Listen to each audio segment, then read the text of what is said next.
చేసినటువంటి రాష్ట్ర కమిటీలో ఏలూరు పార్లమెంటు చంద్రపూర్ నియోజకవర్గం నుంచి రాష్ట్ర కార్యదర్శిగా నాకు అవకాశం ఇచ్చారు. నాకు ఈ అవకాశం ఇచ్చినటువంటి మా ప్రీతమ నేత తెలుగుదేశం పార్టీ జాతీయ అధ్యక్షులు మాజీ ముఖ్యమంత్రి వర్యులు శ్రీ నారా చంద్రబాబు నాయుడు గారికి, అదేవిధంగా జాతీయ ప్రధాన కార్యదర్శి శ్రీ నారా లోకేష్ గారికి, అదేవిధంగా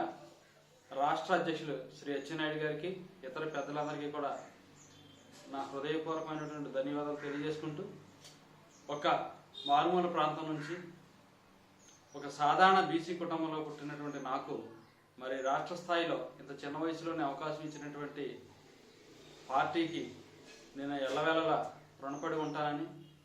పార్టీ పటిష్టకు నా శక్తి వంచన లేకుండా కృషి చేస్తానని, పార్టీని ఎప్పుడు ఎన్నికలు వచ్చినా ముందుకు తీసుకెళ్లే విధంగా నేను పనిచేస్తానని, పార్టీ యొక్క సిద్ధాంతాలని విధానాలని ప్రజల్లోకి మరింతగా తీసుకువెళుతూ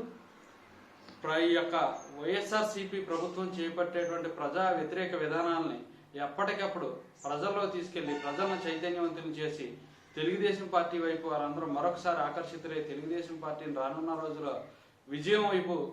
తీసుకెళ్లే విధంగా నా వంతు కృషి నేను చేస్తానని, మరి తెలుగుదేశం పార్టీ అంటే మనందరికీ తెలుసు, అన్న నందమూరి తారక రామారావు గారు పార్టీ పెట్టినప్పటి నుంచి నేటి వరకు కూడా బీసీ, ఎస్సీ, ఎస్టీ మైనార్టీలకు మరి పెద్దపీట వేస్తూ రాజకీయంగా రాజ్యాధికారం సాధించే విధంగా ఈ యొక్క తెలుగుదేశం పార్టీ కృషి చేసిన విషయం మా అందరికీ తెలుసు. మరొక న్యాయశాస్త్రంలో పిహెచ్డి పొందినటువంటి నాకు మరి ఎటువంటి పొలిటికల్ బ్యాక్గ్రౌండ్ లేకపోయినా కూడా కేవలం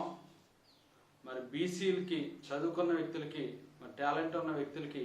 పార్టీలో అవకాశం కల్పించాలని మరి నాకు అవకాశం ఇచ్చినటువంటి పార్టీకి, నారా చంద్రబాబు నాయుడు గారికి, లోకేష్ గారికి కూడా మరొకసారి నా యొక్క ధన్యవాదాలు తెలియజేసుకుంటూ, పార్టీ కోసం ఎల్లవేళలా నేను అందుబాటులో ఉంటూ పార్టీ పటిష్ట కోసం పనిచేస్తానని మీ అందరికీ కూడా తెలియజేసుకుంటూ సెలవు తీసుకుంటా ఉన్నా. నాకు